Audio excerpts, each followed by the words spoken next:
Frank Luna, and welcome to Making Space. Here we celebrate the inspiring stories of the Valley's LGBTQ+ community and their allies. You're tuned into Arizona Barrio Stories, a proud part of the Latino USA TV and Media Network family. Today's guest has been a passionate advocate for women, girls, and people of color her whole life. Her personal commitment to YWCA's mission to eliminate racism and empower women began more than 20 years ago. Recently, she was named by the Arizona Hispanic Chamber of Commerce as Advocate of the Year, and she has been a champion of the LGBTQ+ community. She joins us today as we discuss the topic that she has brilliantly exemplified in her leadership: the courage to be seen, leadership through identity advocacy and change. Please help me welcome Debbie Esparza, CEO of Metropolitan Phoenix's YWCA. Debbie, thank you for taking the time from your very busy schedule to join us today. Well, thank you so much for having me, Frank. It's a pleasure to be here. That's great.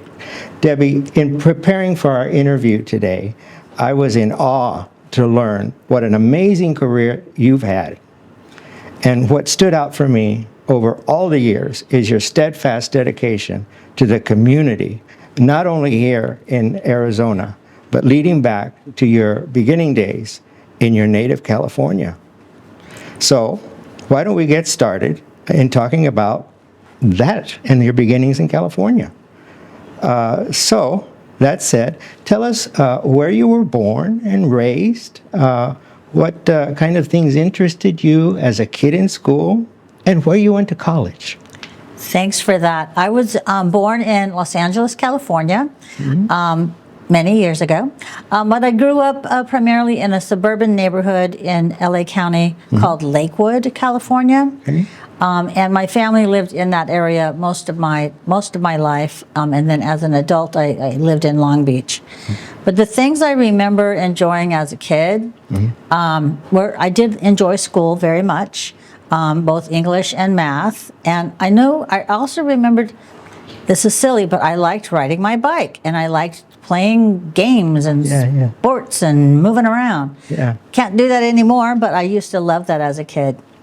And I went to school. My folks scrimped and saved, and I went to the University of Southern California for my undergraduate, right out of high school. And then 10 years later, I put myself through USC again to earn an MBA. So I've got 2 degrees from the University of Southern California. Wow, great.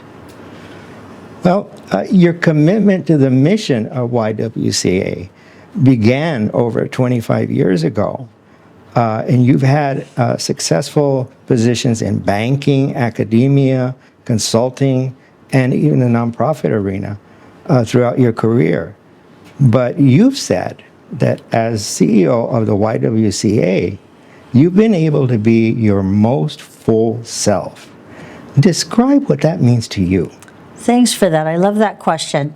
What it means in a number of different ways is that I get to be authentic and transparent, and I don't have to try to hide parts of who I am. Yeah. In many of those other careers, I had to code switch or hide either my Latino heritage or the fact that early on I thought I was gay, even though I wasn't sure. But once I was sure, you couldn't. I couldn't be gay as a banker, and so a lot of those things. The other part of that is that I now really embrace my lived experience and the age that I am in this stage, and I lovingly refer to myself as a brown gay boomer. I love that term.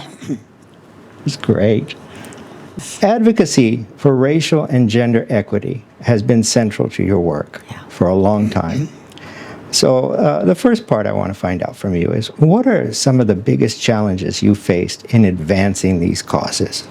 I think one of the biggest challenges early on was, again, being able to face those challenges with my identity, because for so many times I had to pretend I wasn't who I was. and that actually added to the challenge, right? So now being able to be my full self and be clearly visible as my full self, that allows me to reduce some of those barriers and challenges. And I hope that that work and then some of what I've done and just lived has helped some of our younger generation and some other folks see that, yeah, I'm actually still a pretty contributing member of society, right? Even though I'm a brown gay boomer. And so I think those were some of the challenges. People not wanting to know that I was different, and then me being willing to not let them know early on. But now that's the key thing, just really being authentic and facing the challenges head on and calling them out. Right. I mean, that's a lot of what I do now is I call out the situation and don't let it slide under the rug. And how was that for you in navigating that over time? It was very hurtful in navigating those things. You know, as a banker in a white suburban neighborhood in Whittier, you know, I couldn't be gay. I took, you know, gentlemen escorts to, you know, galas with me. You know, there were parts in my career that they didn't want you to be Latino. And so it showed up in a lot of code switching. And, you know, it took me a while to realize how harmful that was. And now, you know, I still dig through some of that, but it's okay. I'm moving forward and I'm trying not to contribute to those challenges anymore. Debbie, you've emphasized the importance of economic empowerment for women. What's the advice you would give to communities that they can take to close the Latino wage gap and support financial independence? I think it is important, and I think there's a couple of things. First, know your own relationship with money, so that you don't, you're not afraid to ask for what you're worth, and that you're not afraid to save it. And then the next part would be, and you're not afraid to share it. I also consider myself a philanthropist with a little p, because I don't have that much resource, but I do give freely.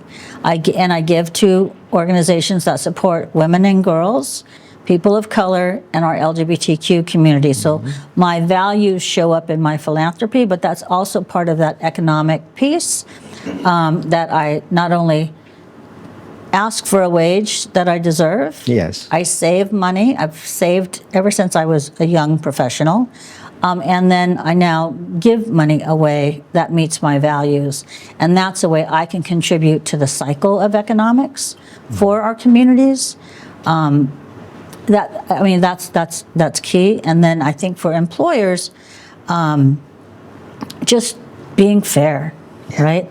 And the other thing I know now in my careers is that it's not always money, that sometimes it's the flexibility, right? That is worth more than money. So there are different ways to look at that. And you mentioned your philanthropy, and you've been a trailblazer, and I know in getting involved through the Arizona Community Foundation with the Latina Giving Circle. So kudos to you. Thank you. I've been active in the Latina Giving Circle. I'm also very active right now on the Kellenberger and Tollefson LGBTQ Advisory Council. That's a mouthful, but and we actually pool our money and give away grants to other LGBTQ serving organizations. Very needed. Yeah. For our last question, Debbie, I know this is a difficult time for your staff and a lot of people in the community, because as you're approaching retirement, what legacy do you hope to leave at the YWCA Metro Phoenix? And what would you give to, what advice would you give to the next generation of nonprofit leaders? Thank you again for that question, because I definitely keep thinking about it now that I've made the announcement. I hope that my legacy is one of authentic leadership and making space for other people to lead. And you know, a good leader can follow as well as lead. And that's, we didn't talk about dancing, but that's dancing. Yes, yes. I can follow and I can lead. And really the shared leadership is the legacy I hope to leave, so that the team can embrace another member of their team in a CEO role. As well as, you know, really just standing your ground and speaking your truth, right?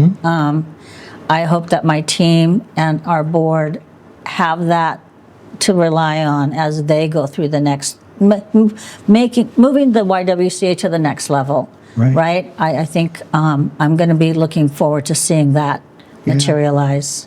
Yeah. Well, you have certainly danced to your own tune, and for our audience, the reference to dancing is Debbie's an experienced ballroom dancer, and went all the way to the.